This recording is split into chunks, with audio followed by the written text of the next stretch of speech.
कल आपने कुछ डिजीज़ पढ़ी, टाइफाइड है, निमोनिया है, कॉमन कोल्ड है ना, मानव स्वास्थ्य रोगों के बारे में पढ़ रहे हैं। ठीक है, अब अगले उस पर हम चलते हैं, एस्कैरियासिस है ना। इसके नाम से, क्योंकि हम यहाँ पर क्या ह्यूमन रोग, ये मत सोचना कि हम केवल बैक्टीरिया वायरस के ही डिजीज़ पढ़ेंगे। हर एनिमल से, हर जीव से क्या क्या रोग होते हैं वही तो हम पढ़ रहे हैं। अब जैसे एस्कैरियासिस है बच्चों, तो एस्कैरियासिस नाम से ही आपको पता लग रहा होगा ये बीमारी किसके द्वारा होती है। एक एस्के हेलमिंथिस का सदस्य है, कौन, एस्कैरिस है ना, निमेटोडा में आता है या एस्के हेलमिंथिस में आता है। क्या है इसका नाम? इसका नाम है आपका एस्कैरिस। ठीक है ना, जानते भी हम, जो नर और मादा अलग अलग होते हैं, दो नर छोटा होता है, मादा बड़ी होती है, तो ये भी एक बीमारी फैलाती है। इसको गोल कृमि भी कहते हैं, राउंड वॉर्म्स है ना।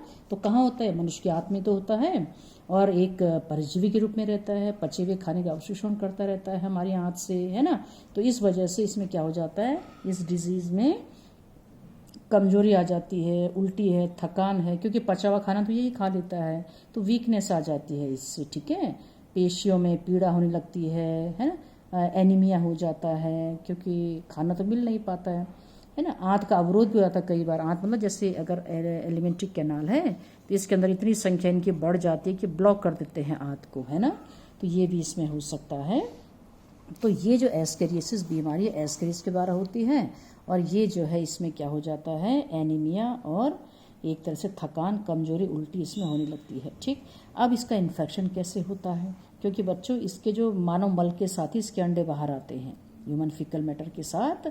और ये जब ऐसे लोग जो बाहर करते हैं मल त्याग, है ना, तो ये मल क्या होता है, किसी भी जो है आप कैसे इससे संक्रमित हो जाते हैं, मिट्टी में है, पानी है, पौधे हैं, सब में ये इन्फेक्शन हो जाता है, मतलब अंडे इसकी चिपक जाते हैं। और जब ऐसी पौधों को हम जो है सब्जियों को बिना धोए खा लेते हैं, या बच्चे मिट्टी में खेलते हैं ज़्यादातर, तो उनके नाखूनों में मिट्टी भर जाती है, और इन नाखूनों के अंदर जो है इसके अंडे होते हैं। तो इस वजह से बिना धुले, हाथ धुले, मुंह में ये चले जाते हैं अंडे, और वहाँ पर जो है फिर से ये अंदर जा कर के एक नए एस्कैरिस को जन्म देते हैं। बाहर के खोल सब डिजोल्व हो जाते हैं, है ना।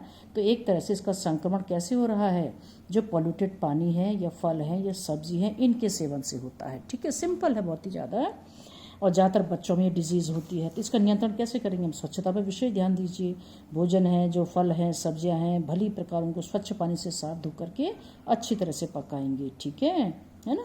तो इसमें जो है ज़्यादातर दवाओं के द्वारा जो है क्या किया जाता है, इस परजीवी से मुक्ति दिलाई जा सकती है, मतलब इससे मुक्त हम हो सकते हैं। ठीक है, इसी से मिलती जुलती एक और बीमारी आती है, फाइलेरियासिस।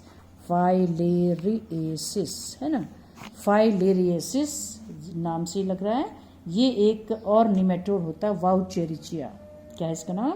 वाउचेरिचिया है ना। क्या है इसका नाम बच्चों? इसका नाम है वाउचेरिचिया, है ना। वाउचेरिचिया नहीं, RIRE है ये, वाउचेरिरिया है ना। क्या है इसका नाम? वाउचेरिरिया है ना। तो वाउचेरिया जो होता है ये भी एक निमेटोड है, एस्के हेलमिंथिस में ही आता है। तो इसके द्वारा फाइलेरियासिस होता क्या है, देखो ये भी एक कृमि है ना, है ना। तो इससे जो हमारे टांगे होती है ना, नीचे टांग, ये टांगों में जो हमारी लिम्फ वेसल्स होती हैं, ये लिम्फ वेसल्स में ये धीरे धीरे बढ़ने लगते हैं, और पैर मोटा हो जाता है ना। कैसा हो जाता है? मोटा। तभी तो इसको, आपको मालूम, इस बीमारी को एक और नाम दिया जाता है, एलिफेंटिएसिस। क्या कहते हैं बच्चों? एलिफेंटिएसिस। अब एलिफेंट से बना है हाथी पाँव, क्या बोलते हैं इसको? हाथी पाँव। हाथी की तरह के पाँव इतने मोटे हो जाते हैं, तो ये हाथी पाँव बीमारी इसको बोलते हैं, या फाइलेरियासिस इसको कहा जाता है। तो इसमें रोगी को हल्का बुखार आ जाता है, और गंभीर अवस्था में तो हमारी जो लिम्फ वेसल्स होती हैं बंद हो सकती हैं, तो इससे पैर तभी तो फूलते हैं मोटे, तो एक घातक हो सकता है लास्ट स्टेज में, है ना। तो कष्ट तो होगा भी, इतना मोटा पैर लेके चलेंगे तो कष्ट तो होगा ही ना। तो ये जो है इसका उपचार भी संभव है ना। और इसका वाहक जो है क्यूलेक्स मच्छर होता है इसका वाहक, है ना। तो ये दवाएं उपलब्ध है, सच है, एस्कैरियासिस है, फाइलेरियासिस है, इन सब के लिए जो मेडिसिन होती है। तो उतना इंपॉर्टेंट नहीं, एस्कैरियासिस होता है, फाइलेरियासिस वाउचेरिया के द्वारा होता है। ठीक है ना। तो अब इसके बाद, इसके अलावा एक और, ये तो हो गया आपके एस्के हेलमिंथिस से होने वाली डिजीज़। अब हम चलते हैं और आगे, और एक और डिजीज़ पढ़ते हैं, सिंपल डिसेंट्री। क्या बच्चों? डिसेंट्री। अब ये डिसेंट्री क्या हुआ? डिसेंट्री जिसको आप कहते हैं पेचिस रोग, या इसी को हम कहते हैं अमीबिएसिस। क्या कहते हैं? अमीबिएसिस। तो नाम से लग गया अंदाजा, है ना। डिसेंट्री मतलब पेचिस या अमीबिएसिस अमीबा के द्वारा होने वाला। तो आप तो कहोगे अमीबा तो स्वतंत्र, ये वो अमीबा नहीं है। इस अमीबा का नाम है, ठीक है, क्या है? एंट अमीबा, एंट अमीबा हिस्टोलिटिका। एंट अमीबा हिस्टोलिटिका इसका नाम है। एंट अमीबा इसका वंश का नाम है, हिस्टोलिटिका इसकी जाति का नाम है, ठीक है। तो इसलिए अंडरलाइन कर रखा है ना। तो ये जो एंट अमीबा होता है ये प्रोटोजोआ है। क्या है ये? एक प्रोटोजोआ। ये मत सोचिए प्रोटोजोआ नहीं फैलाते बीमारी। एंट अमीबा हिस्टोलिटिका के द्वारा जो बीमारी होती है उसका नाम है अमीबिएसिस। क्या है बच्चों? अमीबिएसिस, है ना। या डिसेंट्री भी कह सकते हो, या अमीबी अतिसार भी कह सकते हैं, है ना। तो जाहिर सी बात है ये परजीवी प्रोटोजोवन होता है एंट अमीबा। तो इसमें पेचिस होते क्या होता है? थकान, कब्ज, अंदर उधर में पीड़ा हो जाती है, म्यूकस जैसे निकलता है ना।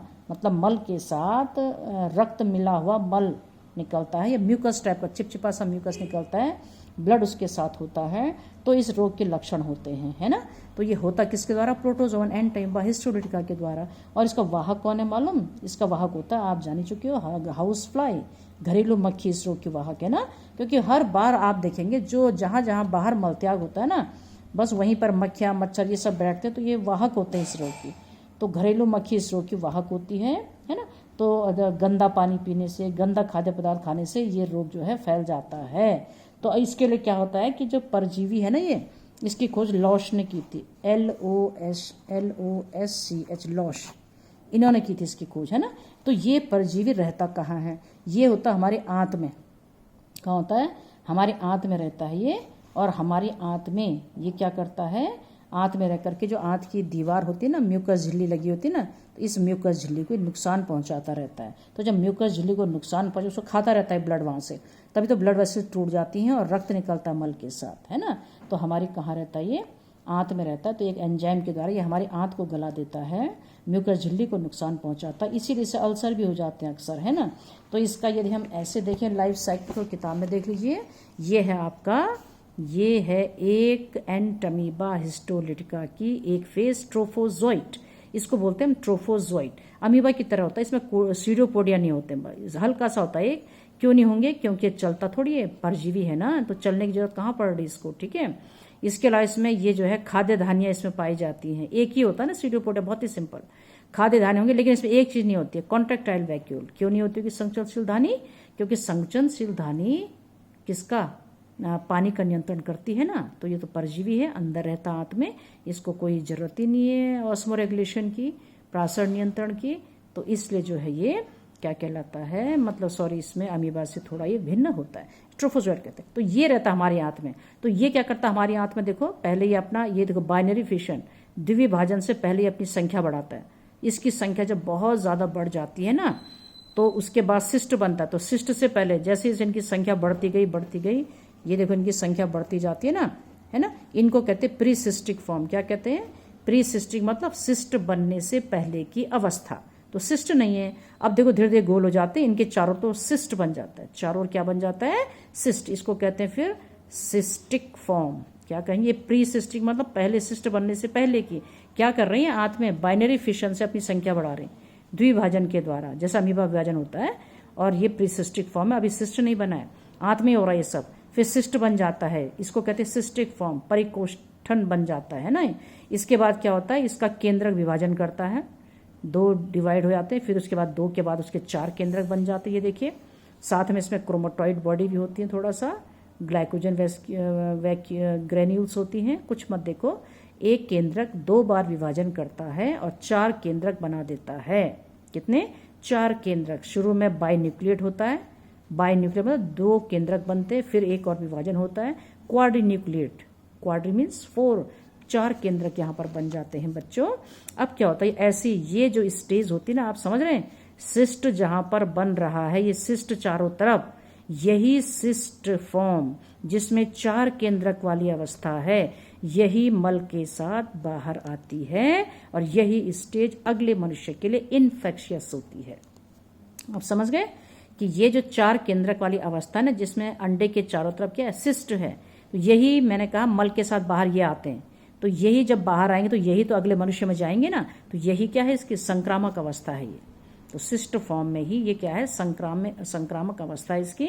अब ये मल त्याग जहाँ जहाँ किया जाता है ना, तो वहाँ ये 4 केंद्रक वाले अंडे ऐसे पड़े रहते हैं, फिर वही नाखून में फंस जाते हैं, मिट्टी के द्वारा, फलों के द्वारा, सब्जियों के द्वारा, बिना धुले उनको जब हम खाते हैं तो ये अंडे हमारे आंत में चले जाते हैं। अब जैसे हमारे पेट में जाते हैं ना ये, तो इसका सिस्ट डिजोल्व हो जाता है। देखो सिस्ट बाहर, सिस्ट से बाहर निकल रहा कि नहीं निकल रहा है, इसको कहते हैं एक्सोसिस्टमेंट। एक्स माने आउट, सिस्ट से बाहर निकल रहा है, सिस्ट वॉल फट जाती है ना और सिस्ट वॉल से बाहर निकल आता है। तो इसमें 4 थे ना केंद्रक, ये देखो 4 केंद्रक दिख रहे हैं। अब सिस्ट नहीं है इसके चारों तरफ, ये मेटासिस्टिक अमीबा हो गया।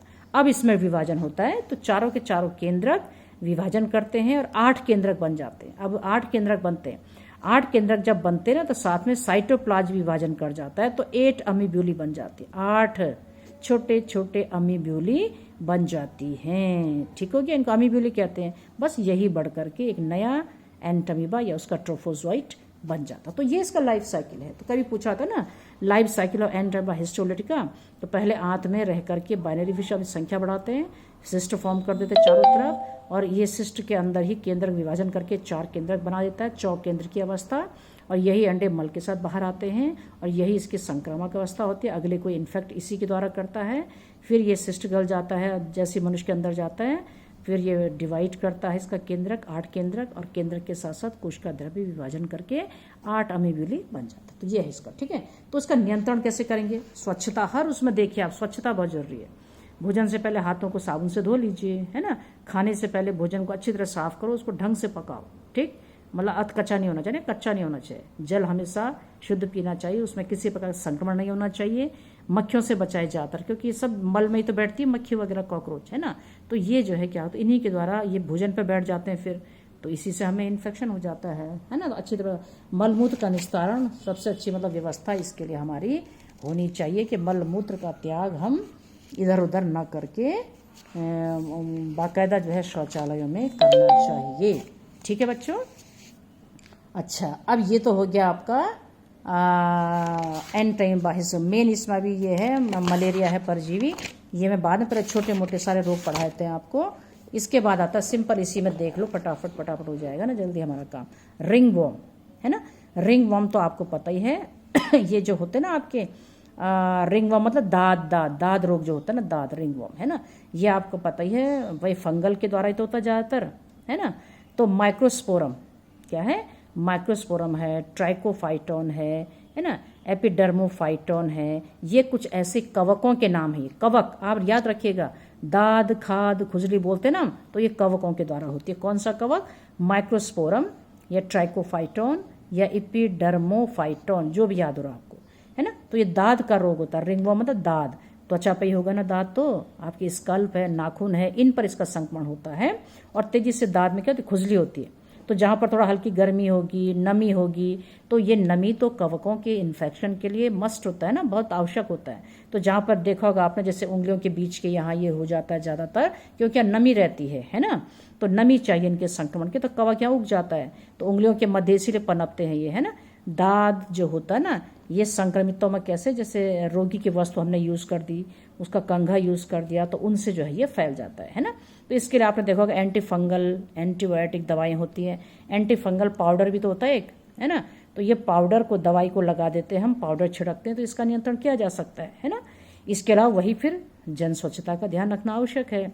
शारीरिक स्वच्छता है, पेयजल अच्छा होना चाहिए, भोजन की उच्च स्वच्छ होना चाहिए, अपशिष्ट पदार्थ मल मूत्र त्याग, मतलब एक तरह से आप ना तो इसको बाहर करें, ना जलाशय में डालें, ना इस, और सफाई करना बहुत ही इसकी आवश्यक हो जाता है ना। तो कवक के स्पोर तो मिट्टी में ही होते हैं, हवा में होते हैं, है ना, तौलिए द्वारा फैल जाते हैं संक्रमण। तो जो ट्राइकोफाइटोन है ना, ट्राइकोफाइटोन अभी देखा आपने, बाल, त्वचा, नाखून का संक्रमण करता है। माइक्रोस्पोरम त्वचा और बालों का संक्रमण करता है ना। एपिडोडर्मोफाइटोन जो है आपका त्वचा, नाखून का संक्रमण करता है। ठीक है। तो ये रिंग वॉर्म है। अब है इसमें थोड़ा ही बन पाएगा वीडियो अभी, और डेंगू कर लो खत्म। डेंगू तो भैया आप जानते ही हो, डेंगू किसके द्वारा होता है? डेंगू वायरस, ये वायरल डिजीज है, ध्यान रखना। अब ये मत सोचना नहीं ये तो मच्छर से होता है, अरे भैया मच्छर तो फैलाता है इसको, मच्छर क्या करता है, सिर्फ इस रोग को फैलाने का काम करता है। वो एक मतलब से इन्फेक्शियस एजेंट है ना। लेकिन होता किसके, जैसे मैं कहती हूँ ना कि प्लाज्मोडियम जो होता है वो प्रोटोजोवन है, उससे होता है मलेरिया, लेकिन फैलाने का कौन करता है, एनोफिलीज मच्छर। ऐसे ही है। तो डेंगू विषाणु के कारण होता है। इसमें डेंगू बुखार बहुत फेमस है। इसका वाहक कौन है, मच्छर। कौन है, मच्छर। तो जैसे संक्रमण होता है 13 से 14 दिन के पश्चात इसके लक्षण दिखाई देने लगते हैं। क्या लक्षण होते हैं डेंगू के, पहले ध्यान रखो कि डेंगू विषाणु के द्वारा होता है और इसका वाहक कौन है, मच्छर। ठीक है। तेज बुखार आता है, सबको पता है। सर दर्द है, उल्टी आना, पेशी जोड़ों में दर्द हो जाता है, त्वचा पर चकत्ते पड़ जाते हैं। तो डेंगू बुखार जो होता है डेंगू विषाणु होता है ना। ये एक आरएनए विषाणु है, समझ आया। आरएनए विषाणु मतलब आपको पता ही है, आरएनए तो होता है उनका आनुवंशिक पदार्थ ज्यादातर का, है ना। तो इसका वंश जो है आपका क्या है, फेविवायरस, जीनस फेविवायरस है। उसकी बहुत सारी जातियां होती हैं, कोई येलो फीवर करता है ना, अलग अलग तरह के, हमें उससे मतलब नहीं है, आप इसी को याद रखिए बस। ठीक है। तो ये क्या है, डेंगू विषाणु का जो जीनोम होता है ना, इसका जीन, इसमें 1100 ही न्यूक्लियोटाइड होते हैं, ओनली 1100 न्यूक्लियोटाइड्स होते हैं, है ना। तो ये सब इतना डिटेल में जाने की भी आवश्यकता नहीं है आपको, कौन कौन से प्रोटीन अणु होते हैं, क्योंकि प्रोटीन का ही तो खोल होता है वायरस के चारों तरफ। तो NS1 ये सब दे रखे क्या क्या होते हैं इसके। ठीक है। तो विषाणु के दोहरण के लिए तो DNA चाहिए या RNA चाहिए। तो डेंगू विषाणु आपको पता है ना कौन इसका संचरण करता है, एडीज मच्छर। कौन सा मच्छर, एडीज मच्छर इस विषाणु को एक से दूसरे में फैलाने का काम करता है ना। आपने देखा होगा डेंगू में क्या सुनते हैं आप, सुबह सवेरे शाम को काटते नहीं मच्छर, सुबह शाम या शाम के वक्त काटते हैं या सुबह। तो मानव इसका प्रथम पोषी होता है ना। और ये बंदरों में भी पनपते हैं लेकिन उनको हानि नहीं पहुंचाते। एडीज मच्छर जो होता है साफ पानी में होता है, आपको पता ही है। कूलर है, खुले टूटे बर्तन कहीं पे हैं, छत में, ये अंडे देते हैं स्वच्छ पानी में, है ना। तो डेंगू का संचरण जो है संक्रमित रक्त के द्वारा हो सकता है। अब मच्छर होता है एडीज, काटेगा कहीं पर आपको तो वायरस को क्या कर देगा, आपकी बॉडी में पहुंचाने का काम कर देगा, है ना। तो अत्यधिक तीव्र अवस्था जब आती है डेंगू की तो हीमोरेजिक बुखार आप समझते, हीमोरेजिक बुखार, है ना। इसमें डेंगू शॉक सिंड्रोम भी कहते हैं इसको, इसके कारण होता है डेंगू शॉक सिंड्रोम हो जाता है ना।